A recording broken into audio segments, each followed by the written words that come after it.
Dans l'édition du Canada français du jeudi 26 septembre dernier, en page 3, je suis tombé sous le charme de l'article de Marc-André Couillard. Le titre « Il marchera 100 km avec 100 livres sur le dos ». Évidemment, on va comprendre un peu l'histoire qui est derrière ça. C'est un athlète dans la vie, il est aussi militaire. C'est un gars de Saint-Jean-sur-Richelieu, mais qui actuellement travaille à la base de Valcartier. Donc, on le rejoint dans la région de Québec. Il s'agit de Jérémy Fortin, appelé pour les amis ou pour les intimes Jay. Donc, Jay Fortin, bonjour et bienvenue. Bonjour, merci. Bon, explique-nous un peu tout d'abord ton parcours. Je dis que tu es un athlète, tu es un militaire, donc tu n'en es pas à tes premières armes, à faire des triathlons, des Ironman. Donc, fais-nous un peu un portrait de l'athlète que tu es, Jay. En fait, j'ai fait, c'est sûr, plusieurs compétitions en lien avec l'armée ou quoi que ce soit. Donc, j'étais toujours en mouvement à vouloir me dépasser du côté physique, c'est sûr. Avant de rentrer dans l'armée, j'ai tout le temps poussé un petit peu au niveau des courses, ce genre de choses-là. J'ai fait un demi-Ironman, en fait, là, pas un complet. Puis par la suite, ben là, c'est sûr que le dépassement physique, c'est ce qui m'a poussé aussi à aller vers l'armée, là. Puis par la suite, là, j'ai embarqué là-dedans beaucoup au niveau des compétitions là, autres, tout le temps un petit peu hors normes là, au niveau de l'armée. Bon, tu es un ami personnel de Marc-André Paillé. Marc-André qui était, je dis bien qui était, parce que Marc-André est décédé subitement à l'âge de 44 ans, alors qu'il faisait ce qu'il aimait le plus dans la vie, c'est-à-dire se promener dans les sentiers, notamment celui du Mont-Saint-Grégoire. Marc-André était d'ailleurs un habitué de nos émissions ici à la télé. Tu as été inspiré par Marc-André qui avait fait à l'époque ces 12 épreuves là, qu'on se rappelle bien. Explique-nous un peu quel type de relation tu avais avec Marc-André Paillé. En fait, Marc-André, vous savez, c'était l'ami de tous et Ouais. quelqu'un aussi qui aimait beaucoup parler, beaucoup jaser aux alentours. Donc, c'est par l'entremise de ma conjointe, en fait, que j'ai rencontré Marc-André. Puis par la suite, là, c'est resté un ami de longue date, bien investi dans notre entourage, en fait. Puis Marc-André, il m'avait demandé dans son projet des 12 travaux, de créer un événement qui serait symbolique pour les militaires, du moins, là, dans ce coin-là, pour le mois de novembre. Donc, au mois de novembre, quand on l'avait complété ensemble, ce défi-là, on l'avait fait en fait au complet ensemble, qui était de 50 km en fait, de marche, dont 25 avec 100 livres sur le dos. Bon, là, maintenant, explique-nous, tu as aussi dans ta vie une cause qui te tient à cœur, qui est celle de ton frère. Ton frère qui a un cancer depuis quelques années maintenant, stade 4 malheureusement. Explique-nous en quoi, évidemment, cette épreuve-là dans ta vie personnelle et familiale vient, disons, influencer le défi auquel tu t'apprêtes à faire. Là. C'est sûr que tu sais, le point tournant a été le décès de Marc-André. Pour me lancer dans ce projet-là, du moins. Puis Marc-André disait tout le temps pourquoi pas, tu sais, pourquoi tu te lancerais pas ou pourquoi pas faire telle chose. Puis à son décès, j'ai eu le flash de vouloir réaliser enfin un dépassement de soi, puis en même temps, ben souvent pour dépasser ses limites dans un événement comme ça ou quoi que ce soit, il faut avoir un pourquoi, en fait, à lequel tu tiens beaucoup. Puis moi, mon pourquoi, ma motivation, en fait, c'est justement le cancer de mon frère. Je me dis que si lui il continue à se battre à tous les jours avec ça et ainsi de suite, ben je serais en mesure de pouvoir au moins partager euh, une difficulté Ouais. autre ou un dépassement physique là, en fonction de ça. C'est quoi l'histoire de ton frère? Il s'appelle Jason, 2019, diagnostic. Là, il y a eu Ouais. quelques opérations dans les dernières années. Bref, parle-nous un peu de ton frère, qui il est, sa maladie ressemble à quoi, dans quel état il est aujourd'hui? En fait, Jason, c'est tout le temps été, c'est mon frère aîné, en fait, là, puis ça a tout le temps été un peu la fondation de la famille, là, tu sais, le gros tough de la famille, celui qui supporte et qui rassemble aussi ses frères. Tu sais, mon frère a été diagnostiqué il y a 4 ans, il s'est fait enlever le côlon au complet, l'estomac, l'appendice, la rate, une partie du foie. Il s'est fait opérer pour des masses au niveau du cœur. Puis malgré tout, oui, au départ, c'était beaucoup d'adaptation. Là, on s'entend, tu tombes avec plus d'estomac, plus rien. Donc, tu te demandes comment que tu continues pour fonctionner. Beaucoup d'adaptation, mais malgré tout, si tu le vois aujourd'hui, tu dis crime, il est solide là, comme bonhomme encore. Puis vraiment, tu sais, je pense que je pourrais l'apporter avec moi au bataillon, puis il pourrait montrer à certains comment se dépasser encore. Donc, il y a le décès de ton ami Marc-André Payé subitement, ton frère qui a un cancer vraiment loin d'être drôle depuis les 4 dernières années. En quoi ça change ta perspective de la vie, les défis, les épreuves auxquelles on est appelé à faire face dans notre vie de tous les jours? Là, je comprends, là, tu t'imposes quelque chose de particulier dont on va parler, mais en quoi le décès de Marc-André ou la maladie de ton frère vient changer ta perspective ou ta vision de la vie en général? Ben, je vous dirais que des fois, je trouve que l'humain, en fait, d'emblée, a tendance à se plaindre sur des choses qui, des fois, sont banales ou sont très peu. Puis quand tu réalises qu'il y a des personnes qui se battent avec des maladies comme Jason, exemple, ou Marc-André, encore une fois, qui promouvoit, en tout cas, du moins, qui aimait beaucoup le plein air, qui aimait le fait de rassembler le monde, je pense que c'est quelque chose qui nous ramène aux choses simples parfois, surtout quand tu as des enfants, à vouloir donner le meilleur en tout temps, puis d'arrêter de se plaindre pour des choses qui sont très, très banales. Il y a une phrase dans l'article qui m'a beaucoup frappé.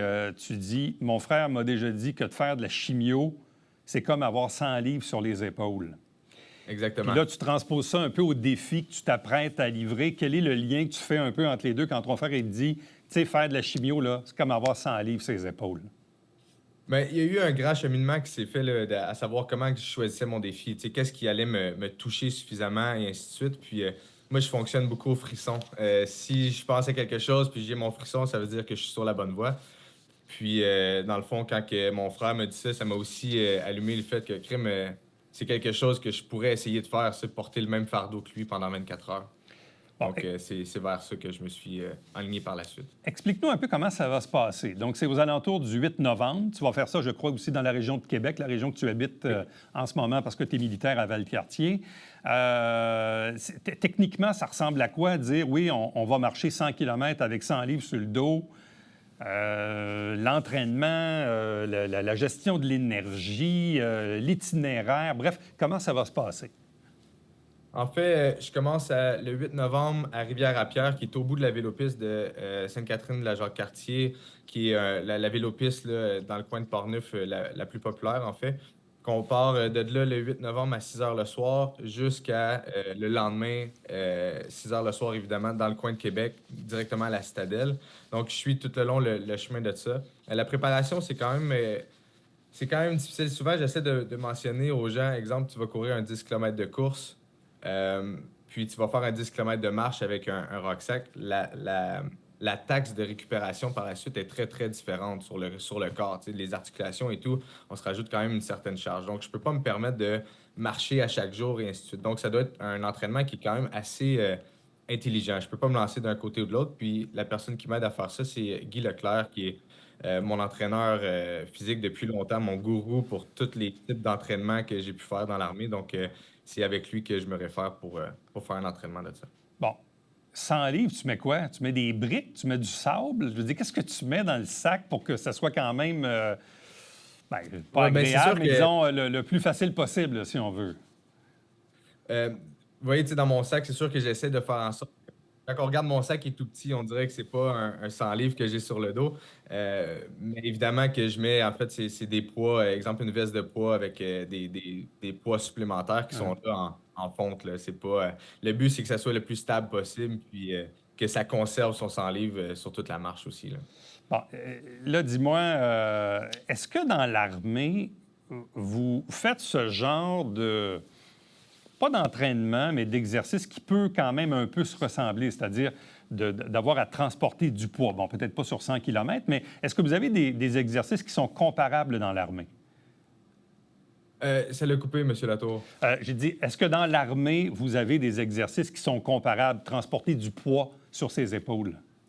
Définitivement, c'est sûr que en étant fantassin de métier, c'est sûr que des charges, des rucksacks, c'est quelque chose qu'on peut porter fréquemment sur nos épaules. Donc, si on parle, exemple, de l'EPI personnel, qui est toute la veste avec, mettons, l'arme, le casque, plus le rucksack, tu sais, c'est facile qu'on va se retourner aux alentours de 60 livres là, pour des exercices ou quoi que ce soit, dans ces environs-là, du moins, là. Fait que c'est sûr que de marcher avec 100 livres, c'est en surplus, mais c'est pas quelque chose qui m'est nouveau pour moi, du moins, là. Bon, là, initialement, tu voulais ramasser 5 000 au profit de la Société de recherche sur le cancer. Sauf que finalement, il y a comme un momentum ou un entrain. Là, tu es déjà rendu à pas loin de 20 000, je pense.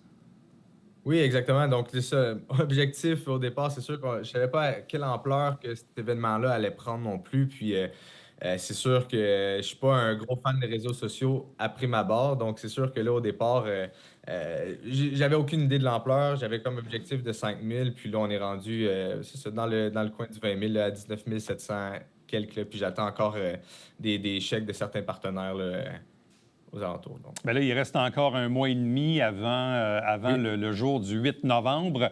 Donc, peut-être que la cagnotte va monter encore un peu. D'ailleurs, si les gens veulent faire un don, on peut aller sur le site Internet Société de recherche sur le cancer, en un mot, .ca. Sinon, on tape un peu ton nom, Jérémy ou Jay, Oui.